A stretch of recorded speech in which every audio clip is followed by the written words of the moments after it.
गणगौर भारत के सबसे प्रसिद्ध और पसंदीदा त्योहारों में से एक माना जाता है। गणगौर का पर्व भगवान शिव और मां पार्वती को समर्पित होता है।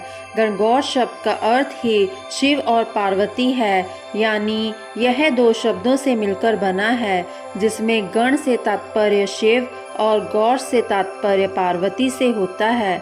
यह पर्व महिलाएं सामूहिक रूप से 18 दिनों तक मनाया जाता है।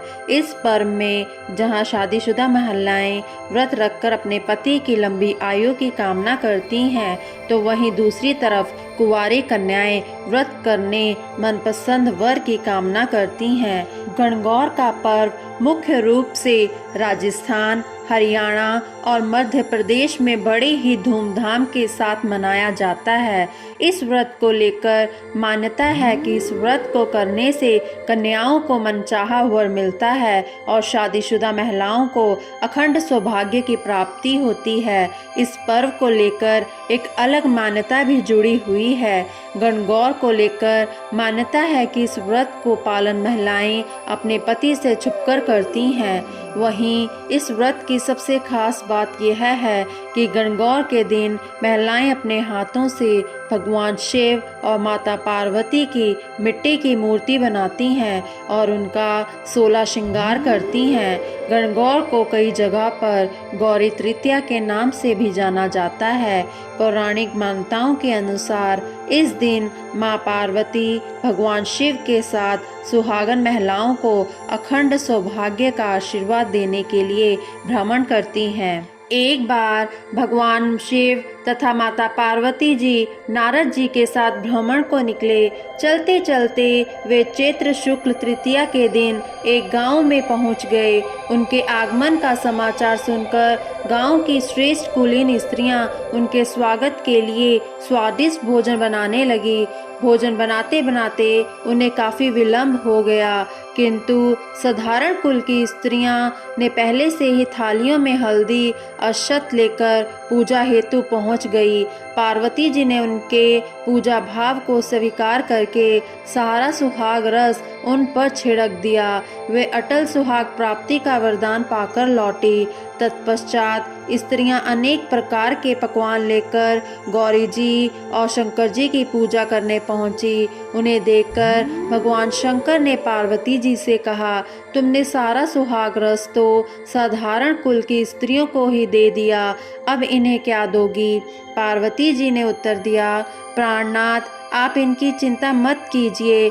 उन स्त्रियों को मैंने केवल ऊपरी पदार्थों से बना रस दिया है, परंतु मैं इन स्त्रियों को अपनी उंगली चीरकर अपने रक्त का सुहाग रस दूंगी।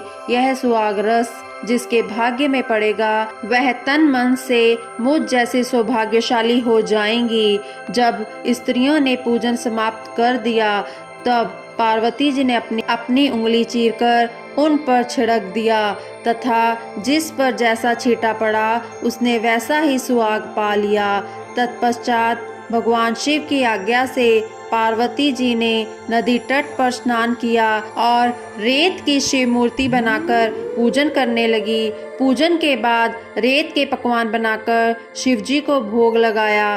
प्रदक्षिणा करके नदी तट की मिट्टी से माथे पर तिलक लगाकर 2 कण रेत का भोग लगाया। इतना सब करते करते पार्वती को काफ़ी समय लग गया। काफ़ी देर बाद जब वे लौट कर आई तो महादेव जी ने उनसे देर से आने का कारण पूछा। उत्तर में पार्वती जी ने झूठ ही कह दिया कि वहाँ मेरे भाई भावज आदि मायके वाले मिल गए थे, उन्हीं से बात करने में देर हो गई। परंतु महादेव तो महादेव ही थे, वे कुछ और ही लीला रचने चाहते थे। अतः उन्होंने पूछा, पार्वती तुमने नदी के तट पर पूजन करके किस चीज़ का भोग लगाया था और स्वयं कौन सा प्रसाद खाया था? पार्वती जी ने पुनः झूठ बोल दिया, मेरी भावज ने मुझे दूध भात खिलाया, उसे खाकर मैं सीधी यहाँ चली आ रही हूँ। यह सुनकर शिवजी भी दूध भात खाने के लालच में नदी तट की ओर चल दिए। पार्वती जी विदा में पड़ गई, तब उन्होंने मौन भाव से भगवान भोले शंकर का ही ध्यान किया और प्रार्थना की, हे भगवान, यदि मैं आपकी अन्य दासी हूँ, मेरी लाज रख लीजिए। यह प्रार्थना करती हुई पार्वती जी भगवान शिव के पीछे पीछे चलती रही। उन्हें दूर नदी के तट पर माया का महल दिखाई दिया। उस महल के भीतर पहुंचकर वे देखती हैं कि वहां शिवजी के साले तथा सलहज आदि सब परिवार उपस्थित हैं। उन्होंने गौरी तथा शंकर का स्वागत किया। वे 2 दिनों तक वहां रहे। तीसरे दिन पार्वती जी ने शिव से चलने के लिए कहा, फिर शिवजी तैयार नहीं हुए। वे अभी और रुकना चाहते थे। तब पार्वती जी रूठकर अकेली ही चल दी। ऐसी हालत में भगवान शिवजी को पार्वती के साथ चलना ही पड़ा। नारद जी भी साथ साथ चल दिए। चलते चलते वे बहुत दूर निकल आए। उस समय भगवान सूर्य अपने धाम को पधार रहे थे। अचानक भगवान शंकर पार्वती जी से बोले, मैं तुम्हारे मायके में अपनी माला भूल आया हूँ। ठीक है, मैं ले आती हूँ। पार्वती जी ने कहा और वे जाने को तत्पर हो गई, परंतु भगवान ने उन्हें जाने की आज्ञा ना दी और इस कार्य के लिए ब्रह्मपुत्र नारद जी को भेज दिया। लेकिन वहां पहुंचने पर नारद जी को कोई महल नजर नहीं आया। वहां तो दूर दूर तक जंगल ही जंगल था जिसमें हिंसक पशु विचर रहे थे। नारद जी वहां भटकने लगे और सोचने लगे कि कहीं वे किसी गलत स्थान तो नहीं आ गए, मगर सहसा ही बिजली चमकी और नारद जी को शिवजी की माला एक पेड़ पर टंगी हुई दिखाई दी। नारद जी ने माला उतार ली और शिवजी के पास पहुंचकर वहां का हाल बताया। शिवजी ने हंसकर कहा, नारद, यह सब पार्वती की ही लीला है। इस पर पार्वती बोली, मैं किस योग्य हूँ? तब नारद जी ने सिर झुकाकर कहा, माता, आप पतिव्रताओं में सर्वश्रेष्ठ हैं। आप सौभाग्यवती समाज में आदि शक्ति हैं। यह सब आपके पतिव्रत का ही प्रभाव है।